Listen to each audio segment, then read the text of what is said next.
A Navy SEAL? Your mom? Kid, she looks like she's on her way to a parent-teacher conference, not a kill mission. The voice, belonging to a young man named Marco who thought the local community gym was his personal kingdom, dripped with condescending amusement.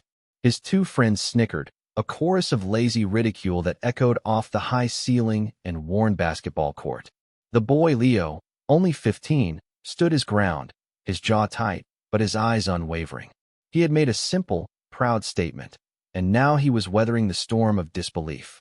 Across the room, his mother, Elena, continued her cool-down stretch, seemingly oblivious. She was a woman of unassuming presence, dressed in simple gray sweats, her hair tied back in a practical ponytail. There was nothing about her that screamed danger, nothing that hinted at a past forged in the crucible of clandestine warfare. She moved with a quiet economy, each stretch held for a precise count, her breathing a steady, inaudible rhythm. She was the picture of suburban composure. But the old sheriff, sitting in his small office overlooking the gym floor, saw something else.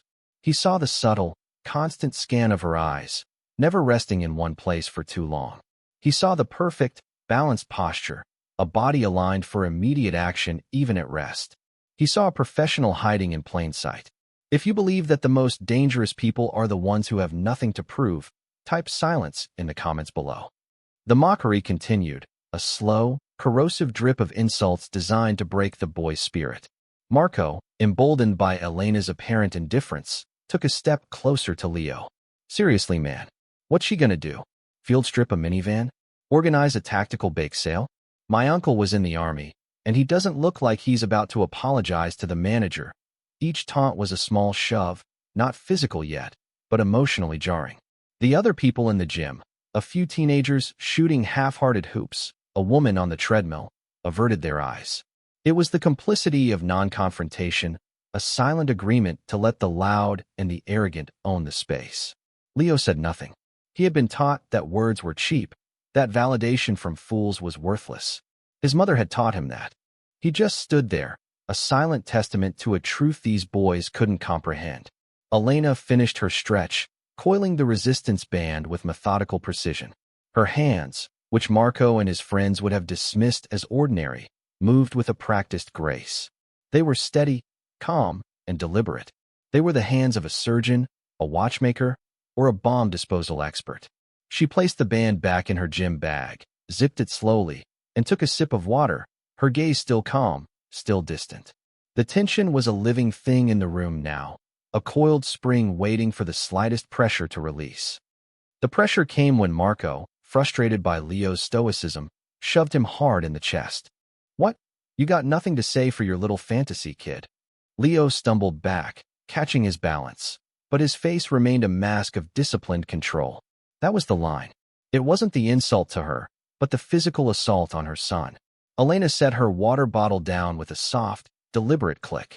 The sound was insignificant, yet in the charged atmosphere, it sounded like a gavel falling. She didn't rush. She didn't shout. She simply began to walk toward the confrontation, her pace unhurried, her expression unchanged. It was not the walk of an angry mother. It was the advance of a predator that has decided the hunt is over. Her approach was a study in controlled energy. Her shoulders were relaxed, her hands open at her sides. To the untrained eye, she was non-threatening. But to the sheriff, watching with rapt attention, it was a masterclass in de-escalation of posture and readiness for overwhelming violence. He saw her eyes, no longer scanning the room, but locked onto Marco with an intensity that was almost physical. He saw her subtly shift her weight to the balls of her feet. He leaned forward, his hand hovering over the intercom button on his desk, but he didn't press it. He knew this was not a situation that required his intervention. It required his witness. The world seemed to slow down. Marco saw her coming and laughed, a brittle, nervous sound. Oh, look, Mommy's here to save the day. He turned to face her, puffing out his chest in a display of primate dominance. He was bigger, younger, and fueled by the ignorant confidence of someone who had never faced a true consequence. He saw a middle-aged woman in sweatpants. He did not see the geometric precision of her approach, the way she was closing the distance while simultaneously managing the angles of his two friends. He didn't understand the tactical geometry unfolding before him. He made his final, critical mistake. He reached out to push her. The movement was a blur of brutal efficiency. Elena's left hand shot out, not to block his hand, but to intercept his wrist, her fingers finding the nerve cluster with practiced accuracy. His arm went numb. In the same fluid motion, her body pivoted. She didn't resist his forward momentum. She redirected it, using his own force to pull him off balance. His feet, once planted in arrogance, were now stumbling forward into a void. Her right hand came up, not in a fist, but with a stiffened palm that struck the side of his neck at the brachial plexus. It wasn't a knockout blow. It was a stun, a human reset button. Marco's entire body went limp, his eyes wide with a shock that had not yet registered as pain. The entire, devastatingly effective sequence had taken less than a second. The immediate aftermath was a deafening, profound silence. Marco was on his knees, gasping, his arm dangling uselessly at his side. He wasn't seriously injured, but his central nervous system had been so thoroughly and expertly rebooted that his brain was still trying to understand the cascade of failure signals it had just received. His two friends were frozen in place, their smirks gone, replaced by identical masks of slack-jawed disbelief. They looked from their fallen leader to the unassuming woman who now stood over him, her posture once again relaxed, her breathing perfectly even. She hadn't broken a sweat. She hadn't even scowled. She simply looked down at him with an expression of mild disappointment, as if observing a failed science experiment. The few other patrons in the gym were statues, a tableau of shock. The basketball that had been dribbling moments before now lay silent on the polished wood floor. The treadmill had whirred to a stop.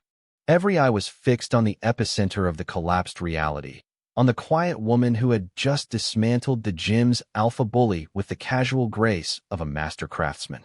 "That's not possible," one of the friends whispered, the words barely audible in the tomb-like quiet. The sheriff, in his office, slowly shook his head, a small, grim smile touching his lips. It was more than possible. It was inevitable. He pushed his chair back and walked out of the office, his heavy boots making a slow, deliberate sound on the floor that broke the spell of silence. He ignored the goons completely, his focus entirely on Elena, who was now helping her son, Leo, straighten his shirt. The sheriff stopped a few feet away, his presence radiating an authority that Marco's bluster had only ever imitated. He didn't address the assault. He didn't ask what happened. He simply looked at Elena, his eyes full of a recognition that transcended the moment. "Ma'am," he said, his voice a low rumble of respect. That was a textbook center-axis relock to a brachial stun. "Haven't seen that performed so cleanly since I was an instructor at Coronado." The name of the legendary SEAL training base hung in the air, a key unlocking the entire mystery. He knew. He didn't need to see a file or check a database. The proof was in the action, in the flawless execution of a technique taught only to the most elite operators. The narrator's voice could have listed her accomplishments then, a litany of impossible feats. Unit, Naval Special Warfare Development Group. Medals, a Navy Cross, a Silver Star, multiple Bronze Stars with Valor. Combat deployments, classified. Skill sets, unrivaled. But the sheriff's words were enough. He saw the truth not in a record, but in her competence. The sheriff turned his gaze, now cold and hard as granite, to Marco and his friends. "You boys have any idea who you just assaulted?" he asked, the question purely rhetorical. They shook their heads, their faces pale with a dawning, terrifying understanding. The sheriff nodded slowly. "This is Master Chief Petty Officer Elena Rodriguez, retired. She served 22 years in Naval Special Warfare.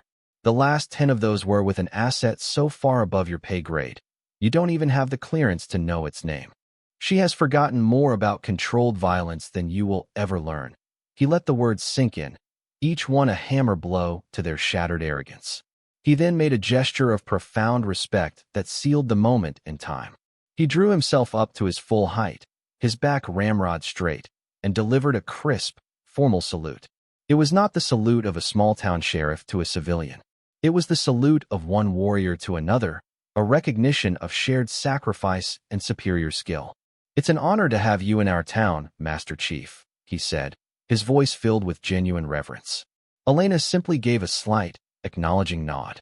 "Sheriff, she replied, her voice calm and even. It was the first word she had spoken since the incident began. For a professional like her, it was all that was needed. The story of that afternoon spread through the town like wildfire. It started with the sheriff's deputies, who booked Marco and his friends for assault, their reports written with a newfound sense of awe. It traveled through the local law enforcement channels, a cautionary tale about a sleeper living in their midst. It became the talk of the high school, where Leo was no longer seen as the quiet kid with a weird mom, but as the son of a living legend. The narrative shifted, cementing itself into local folklore. The spot on the gym floor where Marco had knelt in stunned defeat was jokingly referred to as the Rodriguez line, a boundary one did not cross. The security footage of the incident, saved by the sheriff onto a private drive, became a secret training tool. He would show it to new recruits not to teach them the technique. They couldn't hope to master it, but to teach them a deeper lesson about assumptions. "Look at her," he'd say, pointing to the screen. "She's not the biggest, not the strongest, not the loudest. She's just the most competent person in the room. Remember that. Your biggest threat will rarely announce itself." The antagonists themselves underwent a forced evolution. Their community service, mandated by the court, was to be served at the very gym where they had displayed their ignorance, cleaning equipment under the quiet, watchful eyes of the woman they had mocked. Their transformation was slow but undeniable. The loudmouthed arrogance was replaced by a sullen, then grudging, and finally genuine respect. They learned to be quiet. They learned to observe. Marco, once the ringleader of ridicule, was the first to approach her a month later. He didn't make excuses. "Ma'am," he stammered, unable to meet her eyes. "I was wrong. I'm sorry." Elena simply nodded, accepting the apology without fanfare. "Everyone makes mistakes," she said. "The lesson is what matters." She didn't hold a grudge.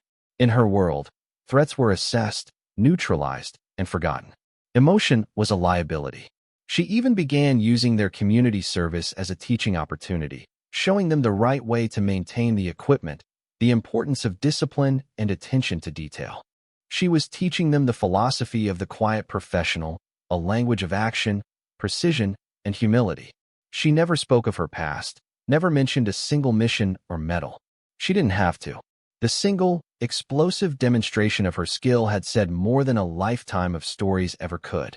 Her presence alone had fundamentally changed the culture of the community center, turning it from a place of posturing into a space of quiet, earned respect.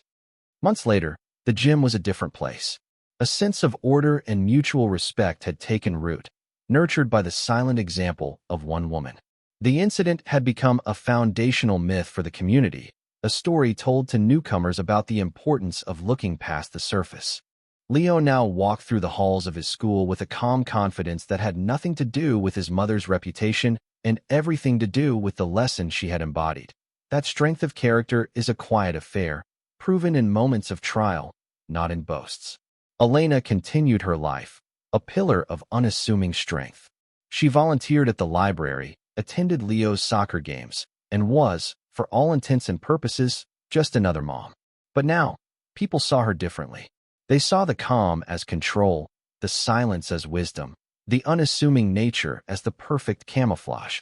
The legacy of that day wasn't a plaque on a wall or a trophy in a case.